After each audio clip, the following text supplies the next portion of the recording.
Senhoras e senhores, sejam todos bem-vindos a mais um vídeo aqui do canal do Contador do Trader. Antes de qualquer coisa, quero agradecer a todos os novos inscritos. E olha, se você ainda não é inscrito, se inscreva no canal, dá um like e comenta aí. Vamos falar sobre as instituições financeiras do mercado financeiro. É sabedor quem investe a longo prazo, e aqui quem sou eu para ensinar alguma coisa, ou quem sou eu para falar alguma coisa, principalmente de estratégia de investimento, de alocação de recursos. Mas uma coisa que eu aprendi, e é o básico, que nós temos que diversificar.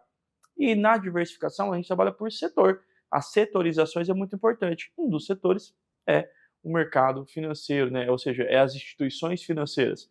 E aqui no Brasil nós temos algumas grandes potências, como o Banco Itaú, o Bradesco, o Banco do Brasil, entre outras, né? Eu não vou aqui também correr o risco de deixar alguma de fora. O importante é que você entender que nesse vídeo nós vamos falar sobre esse setor das instituições financeiras que vieram apresentar os seus resultados, né? Nós estamos agora nesse momento, a apresentação do fechamento do segundo trimestre, ou primeiro semestre. Então, cada trimestre, as empresas então encerram seus balanços e são divulgados. Então, nesse fechamento do segundo trimestre, nós temos algumas perspectivas. Nós vimos empresas que estavam em super lucro, com os prejuízos até inexplicáveis. Um grande abraço aqui para a Petrobras, que até deixar bem claro que eu estou posicionado nela, mas tivemos outras situações que geraram resultados interessantes, que reverteram prejuízos e agora estão no lucro interessante, que nos seus indicadores financeiros demonstra que começa a ter uma reversão de um quadro ruim, de um ano ruim, de um exercício ruim, de um trimestre ruim,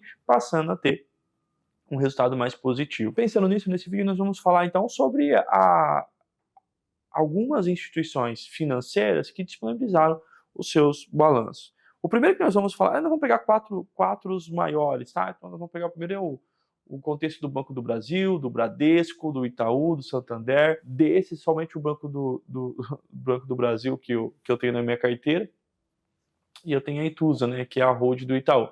Mas essas quatro foram as que mais contabilmente me chamaram a atenção para vir aqui falar com vocês. Bom, se você parar para pensar, nós estamos ali quase 26 bilhões a ser distribuído, tanto de juros sobre capital, quanto também a distribuição do lucro, tá? Em destaque fica o Banco do Brasil, que vai distribuir o dividendo yield ali de 10,45%. Bom, vamos falar sobre esses dividendos, tá? E essa porcentagem. Então, aqui a reportagem ou a divulgação, a informação que nós temos é que 10,45% do lucro que o Banco do Brasil teve será distribuído. Então, isso já parte do princípio que foi aprovado esse aumento no percentual e aprovado a projeção de distribuição de lucro em quase 10%, então um pouco mais de 10%.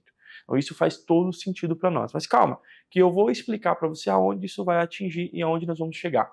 Um outro banco também deu ali um indicador que vai distribuir um dividendo yield significativamente, é o Bradesco, que ele projeta distribuir 7,55%. Olha que legal. Um outro banco interessante também é o Banco Itaú, que também ficou na média ali de 7,5%, tá? E o Santander, um pouquinho menos, mas também bem interessante, 6,25%. Então, percebe-se que as instituições financeiras têm tido um resultado melhor e, com isso, a possibilidade de distribuir.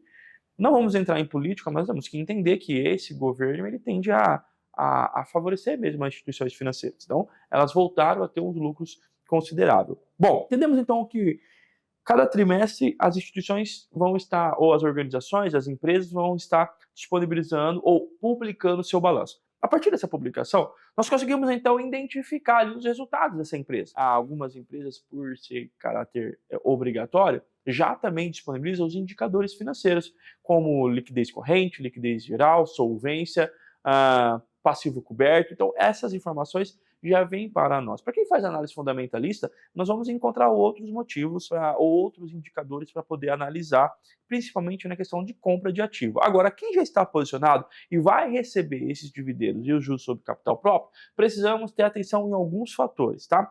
Bom, óbvio que eu não vou entrar aqui e falar se é uma boa compra ou não é uma boa compra, tá? Isso aqui não é uma indicação de ativo financeiro. Tampouco estou dizendo para você colocar na sua carteira. Porque minha participação para essas empresas é justamente dizer para você o que você vai precisar fazer com relação a esse recebimento que você tem, com a questão tributária e principalmente olhando a sua declaração do imposto de renda. Então nós sabemos que os dividendos são isentos, tá? E também sabemos que o juros sobre capital próprio tem uma tributação exclusiva. Vou parar por aqui porque ainda é assim. Existe um projeto de lei que pensa em extinguir o juros sobre capital próprio e aumentar ou começar a tributar os dividendos. Mas isso nós vamos deixar para um outro momento. O que você vai precisar fazer? São duas situações muito claras que você vai precisar fazer já pensando na declaração do próximo ano. O primeiro, eu acho que é fundamental todo investidor ter o seu controle próprio. Sabe assim, porra, na minha carteira, um planilha de Excel mesmo. Quantos ativos eu tenho, qual é o custo de aquisição, ou qual é o custo médio, qual é a variação patrimonial para cima ou para baixo, mesmo que eu não liquidar, e qual é a projeção de recebimento de renda, né? Qual é a projeção de dividendos a receber, qual é a projeção da minha renda passiva, qual é a projeção de recebimentos para este ano e também para o próximo ano. Por quê? Porque na declaração do imposto de renda nós vamos ter que informar o montante de dividendos recebido, o montante de juros sobre capital próprio recebido, e na ficha de bens e direito ainda vamos ter que lançar os recebimentos futuros, né? O que eu tenho a receber. Por isso que na ficha é chamado de bens e direito. Direito é tudo aquilo que eu tenho a receber. Bom, mesmo que é isento do imposto de renda os dividendos, eu preciso ter duas ações. A primeira é você ter um controle pessoal, tá? O controle pessoal é fundamental. Para aquilo, Luiz Fernando? Para verificar se a corretora está pagando aquilo que foi projetado pela empresa. Luiz Fernando, como assim? Você está falando que é XP, BTG? Eu não estou falando nada. Eu estou dizendo que um bom investidor precisa ter as informações nas mãos para tomar as melhores decisões. Eu gerencio essas informações. Se o banco está me dizendo que vai pagar 10%, o Banco do Brasil vai pagar 10%, tem que entrar 10% proporcionalmente o que eu tenho em carteira desses lucros que eu estou posicionado. Concorda comigo? Mas se eu tenho 100 cotas do Banco do Brasil, essas 100 cotas equipara-se à proporção de lucro que a empresa teve e proporcionalmente eu vou receber os dividendos. Eu tenho que fazer cálculo, ou na pior das hipóteses, confiar na corretora, no cálculo dela. Mas, além de confiar no cálculo dela, você vai ter que confiar se foi depositado. Então, a primeira informação é controle pessoal. A segunda, extrato da corretora. Sabe, tira o extrato todos os meses. Verifique o que transitou na sua conta, né, o que entrou de recurso. Segundo ponto que você vai precisar se atentar é lá em dezembro ou janeiro, nós já pegar também o informe final, né, o extrato final do exercício que nós temos na corretora, porque ele vai constar o montante de entrada de recurso na sua conta. Essa entrada de recurso nos dividendos, elas são isentas, ou seja, vai entrar líquido. Já o juros sobre capital próprio, o que foi divulgado de pagamento, vai entrar menor, porque há a retenção do imposto na fonte. Por isso que eu faço separadamente esse controle. Vai chegar lá em fevereiro, nós vamos entregar a DIRF, vai ser começado a distribuir os informes de rendimento. Nos informes de rendimento também nós vamos ter a disponibilidade de recursos a receber.